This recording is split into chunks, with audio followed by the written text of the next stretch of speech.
Hello बच्चों, आज मैं आपको कक्षा 9वीं जिसका विषय है गणित, इसकी वर्कशीट नंबर 65 समझाऊंगी, जिसकी डेट है मेरे पास 9 दिसंबर 2020। आज की वर्कशीट में हम क्या करने वाले हैं? आज की वर्कशीट में हम रिवीजन करने वाले हैं। तो आज आपको चैप्टर नंबर 1 की रिवीजन दी है, जो वर्कशीट नंबर 1, 2 और 3 की थी। ठीक है, तो उसकी रिवीजन आज हम करेंगे। ठीक है ना? देखो, क्वेश्चन नंबर, पहले मैं आपको वर्कशीट दिखा देती हूँ। तो आपके 3 क्वेश्चन यहाँ पर है, उसके बाद 4 क्वेश्चन यहाँ है। तो टोटल आपके पास इस वर्कशीट में 7 क्वेश्चन है, जो चैप्टर नंबर 1 के रिवीजन के लिए आए हैं। ठीक है, तो आप कोशिश कीजिएगा, इस वीडियो से पहले अच्छे से समझ लीजिए, उसके बाद खुद करने की कोशिश कीजिएगा। ठीक है, चलिए हम एक एक करके क्वेश्चन देखते हैं।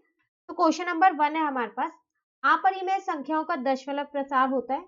अपरिमेय संख्या का क्या होता है? दशमलव प्रसार कैसा होता है? तो वो होता है हमारे पास अनवर्सानी अनावृत्ति, है ना? ये वही तो होता है जो नंबर, अगर हम किसी एक नंबर को दूसरे नंबर से डिवाइड करते हैं तो वो पूरा रुकता भी, डिवाइड भी नहीं होता, और वो नंबर जो है वो बार बार रिपीट भी नहीं होते, है ना? वही होते हैं ना हमारे पास अपरिमेय संख्याओं का दशमलव प्रसार।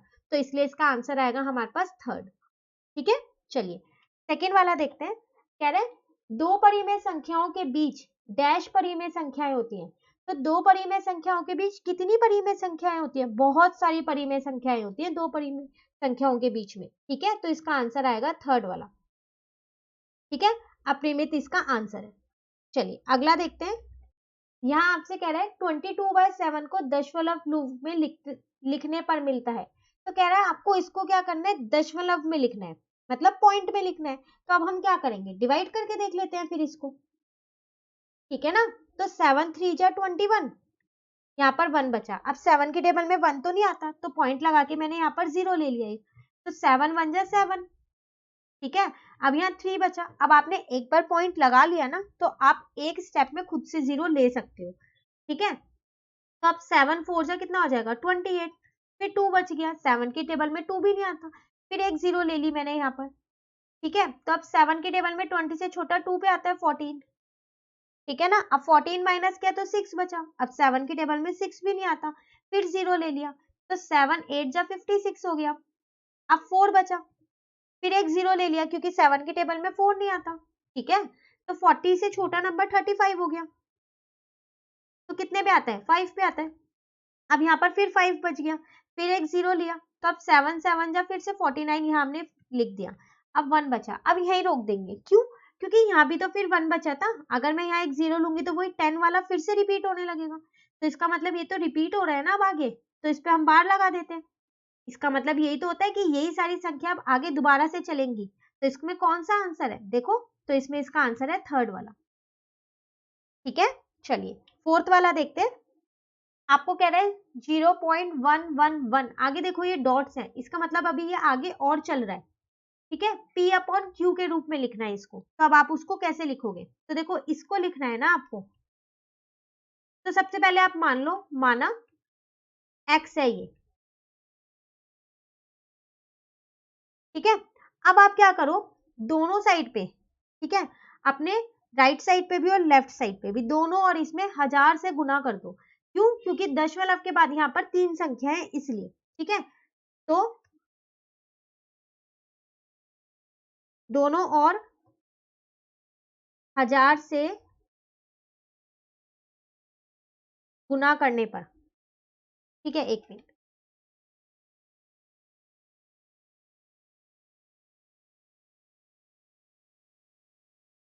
तो क्या आएगा? x में गुना करूंगी तो 1000x हो जाएगा, और इसमें करूंगी तो 111.111 रह गया। अभी भी ये आगे डॉट डॉट है, इसके आगे और हम कितने भी 1 लिख सकते हैं। ठीक है, तो इसको मैंने 1 समीकरण मान लिया और इसको 2 मान लिया। ठीक है, अब आप क्या करो, 2 में से 1 को घटा दो। तो 2 में से 1 को घटाने पर, तो 1000x में से x को घटा दिया। ठीक है, और 111.111 इसमें से किसको घटाया? 0.111 को। तो यहाँ पर तो 999x आया, और यहाँ पर कितना आया? 111 आ गया। अब ये x के साथ मल्टीप्लाई का है ना, तो इधर आके डिवाइड का हो गया। इसको कट कर दिया 1 और इसको कट कर दिया 9, तो मेरा x आया 1/9। तो ये p अपॉन q के फॉर्म में ही तो है, और x मैंने माना किसको था? इसी को तो माना था। तो इसका मतलब इसका आंसर कितना आ गया मेरे पास? इसका आंसर फर्स्ट वाला आ गया। ठीक है, चलिए क्वेश्चन नंबर 5 देखते हैं। सेम कह रहा है आपको 0.32, लेकिन अब सिर्फ 2 पे बार है। इसका मतलब 2 वाला नंबर जो है वो बार बार आ रहा है, 3 एक ही बार आके रुक गया है। इसको P अपॉन Q की फॉर्म में लिखना है। ठीक है, तो इसको लिखना है ना, तो सबसे पहले हम मान लेते हैं, माना x क्या है हमारे पास यहाँ पर 0.3, अब आगे 2 आप कितने भी लिख सकते हो। ठीक है, तो अब देखो यहाँ पर दशमलव के बाद सिर्फ एक ही संख्या है जो ये बार बार आ रही है ना। तो सबसे पहले, और यहाँ पर एक संख्या ऐसी है जो नहीं आ रही बार बार, वो 3 है। ठीक है, तो पहले हम क्या करते हैं, दोनों और 10 से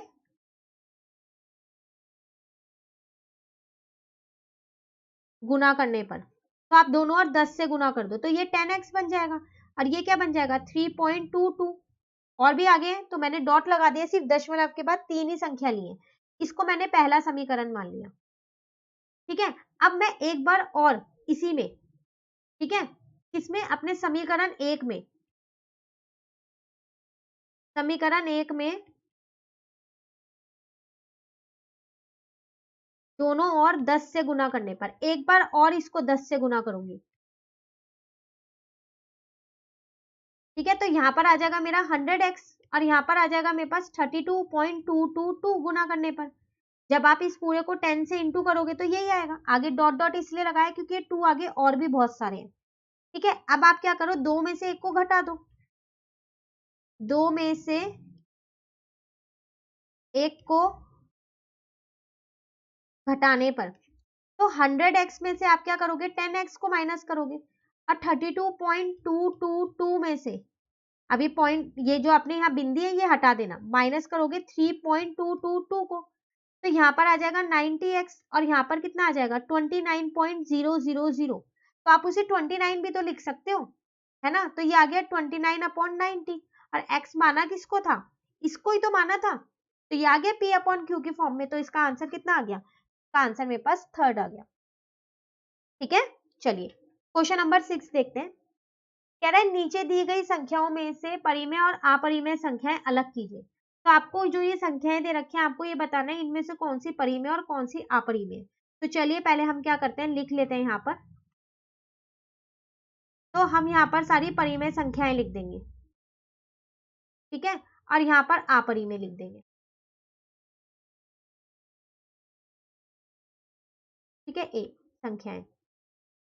आप कैसे करेंगे, देखो पहली संख्या आपके पास यहाँ पर है 29.34927, और आगे डॉट डॉट बने हुए हैं, इसका मतलब ये आगे और चल रही है, अभी चली रही है ना। तो जो संख्या आगे चलती रहती है और जो रिपीट भी नहीं होती, तो वो कौन सी होती है, अपरिमेय।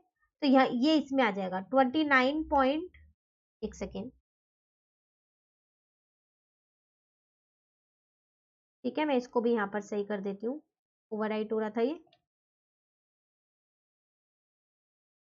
तो 29.34927 डॉट डॉट डॉट। ठीक है, चलिए ये तो हो गया। अब दूसरी देखते हैं, ये है √42। तो ये तो किसी का स्क्वायर नहीं होता ना 42, तो इसका मतलब ये भी क्या है, ये मेरी अपरिमेय संख्या है। ठीक है, उसके बाद 88, इसको मैं P अपॉन Q की फॉर्म में लिख सकती हूँ, क्योंकि परिमेय संख्याएं तो वही होती है जिनको हम P अपॉन Q की फॉर्म में लिख सकते हैं, है ना। तो 88 मेरी हो गई परिमेय संख्या, क्योंकि इसको मैं 88/1 लिख सकती हूँ। ठीक है, अब आता है 6√11। तो इसको तो मैं P अपॉन Q की फॉर्म में नहीं लिख सकती, क्योंकि ये √11 जो है ये मेरा अपरिमेय संख्या है, तो ये यहाँ पर आ जाएगा। ठीक है, अब है 98.3, ये भी मेरी परिमेय संख्या है, क्योंकि इसको मैं P अपॉन Q की फॉर्म में लिख सकती हूँ। ठीक है ना। अब यहाँ पर लिखा है 256,398.256,398, और आगे डॉट डॉट भी नहीं है, तो ये तो रुक गया ना, इसका मतलब यहाँ पर, है ना, तो रुक गया। तो इसका मतलब ये क्या है, ये मेरा परिमेय संख्या है, इसको मैं P अपॉन Q की फॉर्म में लिख सकती हूँ। तो 256,398.256,398। ठीक है ना। अब यहाँ पर है √26.7, तो इसको मैं P अपॉन Q की फॉर्म में नहीं लिख सकती, तो ये मेरा है अपरिमेय संख्या, और ये किसी का स्क्वायर भी नहीं होता। √2 ये तो पता ही होगा आपको, ये आपका अपरिमेय संख्या होता है। अब रह गई लास्ट की दो आपके पास। ठीक है, देखो यहाँ लिखा है 7.564567245672, आप देखो वैसे तो इसके आगे डॉट डॉट लगे हैं, ये देखने में अपरिमेय संख्या ही लग रही है, लेकिन आप यहाँ पर ध्यान से देखो, जो ये 4 5 6 7 2 है, फिर यही वाले नंबर दोबारा आने लग गए, रिपीट होने लग गए। तो जो संख्याएं बार बार आती रहे, चाहे वो रुके ना, उनका जब हम डिवाइड करते हैं वो खत्म नहीं होता, पर वो संख्याएं बार बार आने लगती हैं, रिपीट होने लगती है, तो वो कौन से होता है? परिमेय संख्याएं होता है ना। तो इसका मतलब ये मेरे पास यहाँ पर परिमेय संख्या है। ठीक है, लास्ट रह गया। अब यहाँ पर भी डॉट डॉट लगा है, देखने में अपरिमेय लग रहा है। पहले हम एक बार देख लें कि संख्याएं जो है बार बार वो रिपीट तो नहीं हो रही। तो देखो यहाँ नहीं हो रही, यहाँ पर 0 था, फिर 1 आया, फिर 2 0 है, फिर 1, फिर 3 0 है, नहीं हो रही ना। तो ये मेरी अपरिमेय संख्या है।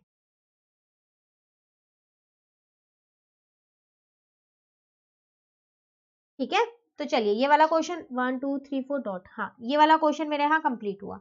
अब करते हैं हम लास्ट क्वेश्चन, क्वेश्चन नंबर 7। कह रहा है आपको जो बोला गया उसके अनुसार आपको उत्तर देने हैं, निर्देश अनुसार उत्तर दीजिए। पहले में आपसे कह रहा है 0.06 बार को P अपॉन Q के रूप में दर्शाइए। तो देखिए एक ही पे है बार, है ना, तो इसको हम पहले यहाँ पर लिख लेते हैं। तो सबसे पहले हमने यहाँ पर माना कि जो हमारा x है वो यही है। ठीक है, अब मैंने क्या किया, पहले एक बार दोनों तरफ 10 से गुना कर दिया। ठीक है ना, तो दोनों ओर 10 से गुना करने पर तो कितना आएगा, ये 10x बन जाएगा। ये कितना बन जाएगा, 0. इसको आप यहाँ पर 666 लिख लो। ठीक है, और यहाँ से भी आप ये बार हटा के इसको यही कर दो, ताकि आपको कोई दिक्कत ना हो। इस बार को हटा दो। अब जब माना तो इस 66 और यहाँ डॉट डॉट लगा दो। ठीक है, अब दोबारा से एक बार जो ये आपका समीकरण 1 आया, ठीक है, दोनों ओर क्या करो, 10 से गुना कर दो।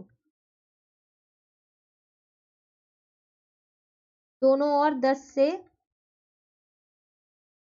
गुना करने पर तो क्या आएगा, 10x को 10 से इंटू करोगे तो 100x, और यहाँ पर क्या आ जाएगा, यहाँ आ जाएगा 6.66, और डॉट डॉट लगा देते हैं कि आगे रिपीट हो रहे हैं।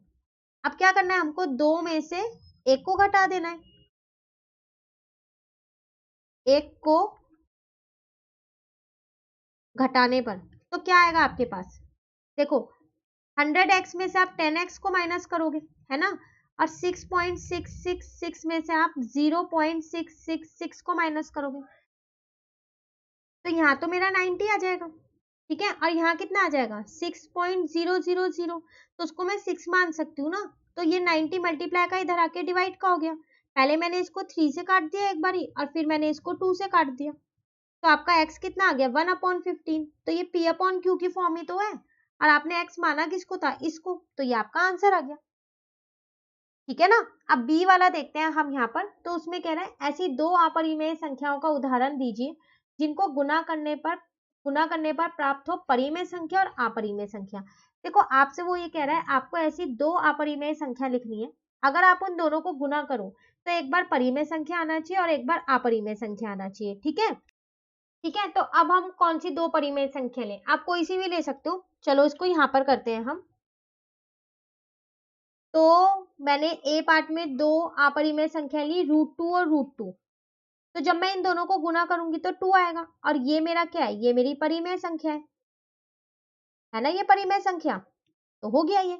ऐसी सेकंड पार्ट, आपको दो अपरिमेय संख्या ही लेनी है। ठीक है, लेकिन जब आप उनको गुना करो तो अपरिमेय ही आना चाहिए। तो मैंने एक √3 ले लिया, एक √2 ले लिया, आप कुछ भी ले सकते हो। तो ये √6 आएगा, और ये क्या है आपके पास, √6 आपका अपरिमेय संख्या होता है, तो ये आपका यहाँ पर अपरिमेय संख्या आ गया आंसर। ठीक है, चलिए सी वाला देखते हैं। कह रहा है 1/√8 में हर का परिमेयकरण कीजिए, मतलब इसमें से रूट हटाना है हर में से। तो क्या करते हैं हम इसको, √8/√8 कर देंगे, है ना।